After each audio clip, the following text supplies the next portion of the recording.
I'm saying this, hold me to account. I will not make excuses.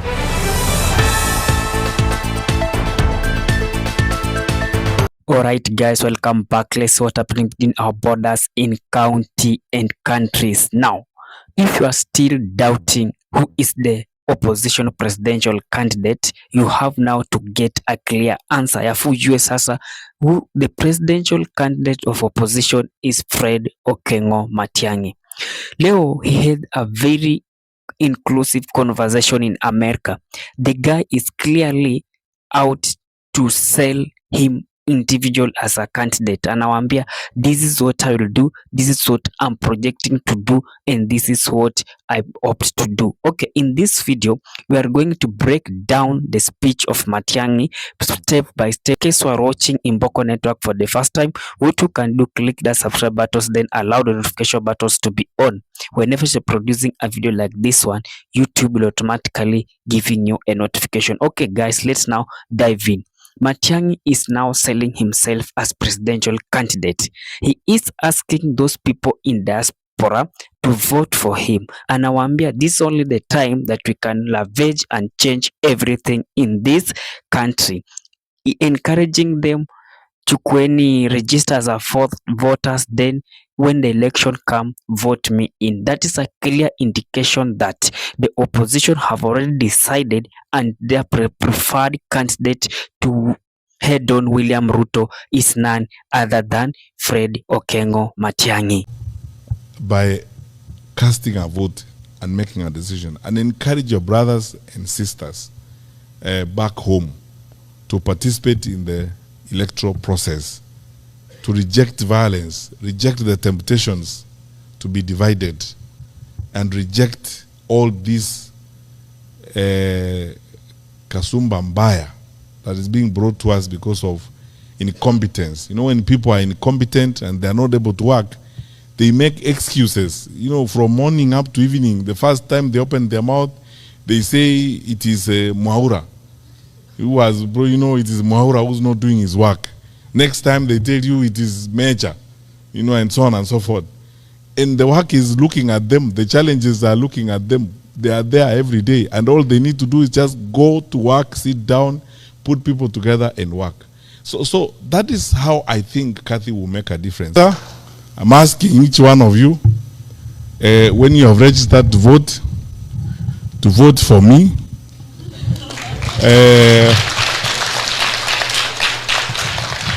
But I don't put a full stop there. I put a comma. I say vote for me, comma, and hold me to account.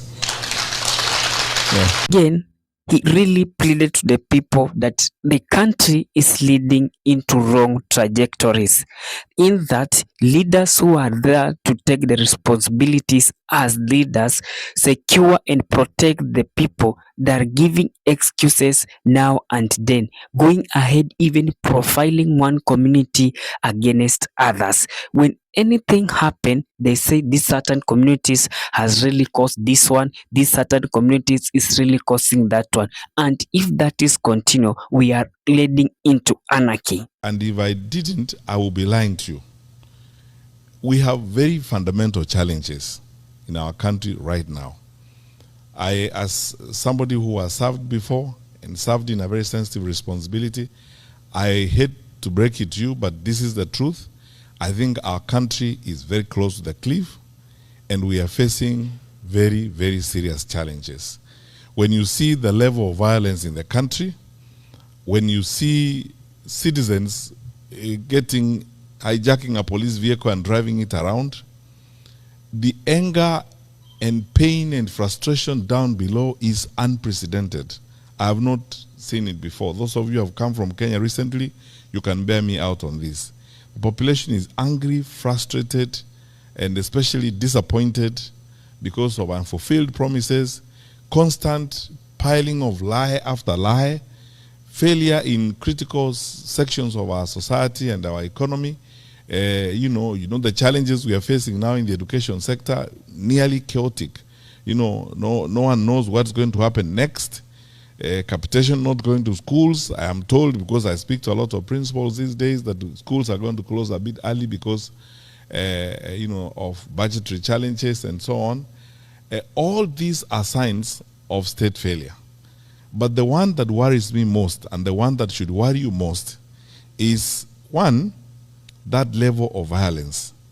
And you know, your Kenyans, I'll be very candid with you, how Mungiki, how Sungusungu, and all these violent groups came up is they started, first of all, because the former state failed, the informal state took over. So as a result of the violence and the recklessness that we have seen from the formal state, the vigilante industry is going to start growing. And if the vigilante industry grows, it means we are setting and moving to an element of anarchy. That happens when our leaders are making excuses, and saying, it is this tribe or that tribe. It is the Kikuyus who are trying to destroy government and so on. I said in public the other day when I was in Kiambu that, this has been essentially a history of excuses. In the first year of the administration, they said it's Uhuru and his administration that left us empty coffers, that didn't do anything and so on. Whole year. The following year, it was Raila and Asmio and the Luos who are bringing maandamano and causing problems. Whole year gone. The third year, it is ni Wakikuyu wanataka kuharibu serikali. The fourth year, it will be ni Wakisii na Wakamba na Waluya wanataka kuharibu serikali, and so on and so forth. All know that Matiangi is now basing on hope. He's selling himself as hope for Kenyan. And now he's ahead telling those people who need to elect him, let me say the electorate, that in case you elect me into the office, hold me accountable. Kama nimefanya hii kitu, just hold me accountable and I will be there to answer everything step by step. I'm saying this, hold me to account. I will not make excuses. I will not shirk. I will not hide. I will not fudge. I will not bend from responsibility. I will face responsibility head on and do the right thing.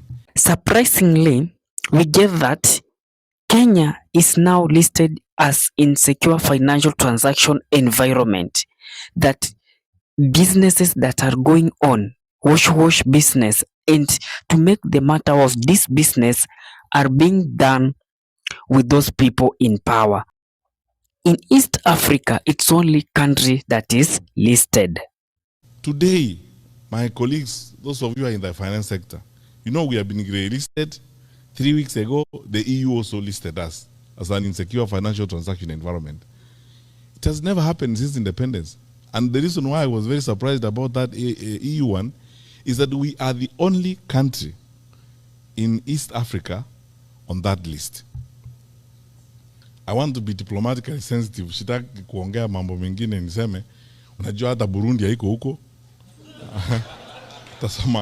Somalia haiko huko. Sisi tu ndio tuko huko kwa East Africa. Sisi ndio tumeandikwa hapo. Tunafanya ujeuri wa fedha vile tunafanya. So these are the issues. This is the reason why I would like to run for president, because I believe our country deserves and should get better. Our country deserves and should get better leadership, in my view. And not.